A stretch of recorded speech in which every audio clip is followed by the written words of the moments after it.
This is a marathon one-day and evening recording session for an album of my music which will be released on Naxos in early 2014. And the largest piece that we're recording is my first symphony, so a 24-minute, three-movement symphony for large orchestra. And that is the centerpiece of the album. There are, I think, three composers who are particularly influential on my music, the sound of my music as an American composer, and those are Aaron Copland and Leonard Bernstein and John Williams, all of whom I think represent a kind of continuum of American symphonic music and American sound with an orchestra.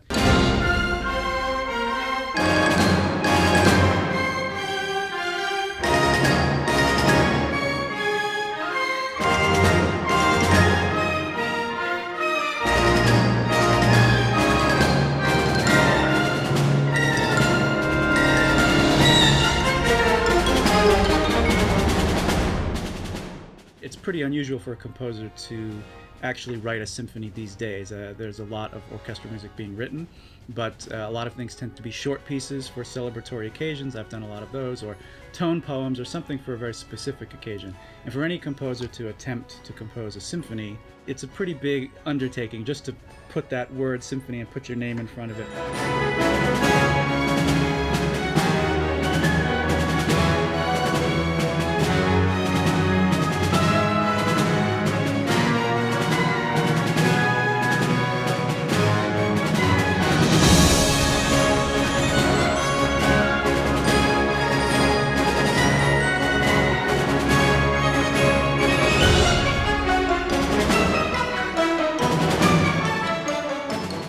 I make no sort of pretension that this is a grand symphony. It's modest dimensions. It's closer in length to the Prokofiev First Symphony than to the Mahler First Symphony. But at 24 and a half minutes, it was enough of a length for me to make some sort of a statement. For me, it was just a challenge to be at this point in my career and to have composed pieces for orchestra for 15 years or so.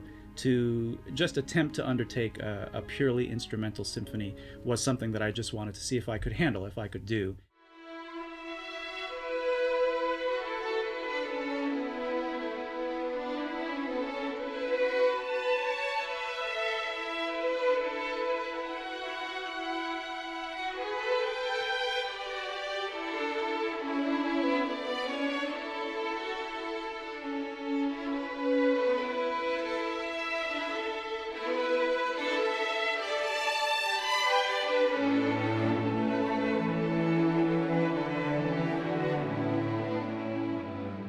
Ladies and gentlemen, thank you very much. It sounds great. We make a few adjustments, but we're in very good shape.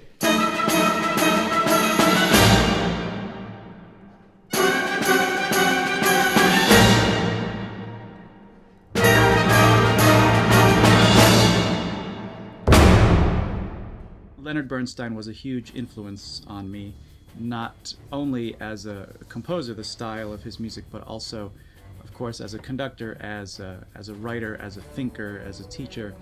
Really profoundly influenced me. And some years later, I met his daughter, Jamie Bernstein. When I thought about the idea of a dedication of the symphony to Leonard Bernstein, I thought that I wanted to only do that if it would be received in the appropriate spirit and if it would be appreciated. And I was delighted that she was very gracious about this. She checked with her siblings, and the three of them happily accepted the dedication, and so that meant a great deal to me.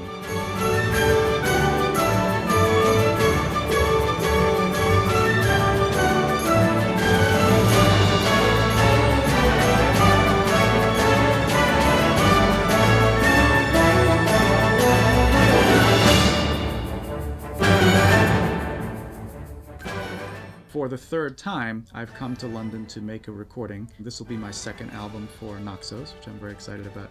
The London orchestras are so superb. I've had the opportunity before this to work with the London Symphony on my first recording and the Philharmonia on my second recording. This is the first time that I have had the opportunity to work with the LPO, the London Philharmonic Orchestra. It's a fabulous orchestra, I mean, from top to bottom, and really astonishing how much music were able to record in a single day and evening. Having heard this orchestra in the Lord of the Rings scores, I just thought to myself that if I could ever have an opportunity to make a recording with them, I would certainly want to do that. I've never actually driven a Maserati, but I think it's probably very much like what that must be like, that you have this incredible machine, this incredible responsiveness.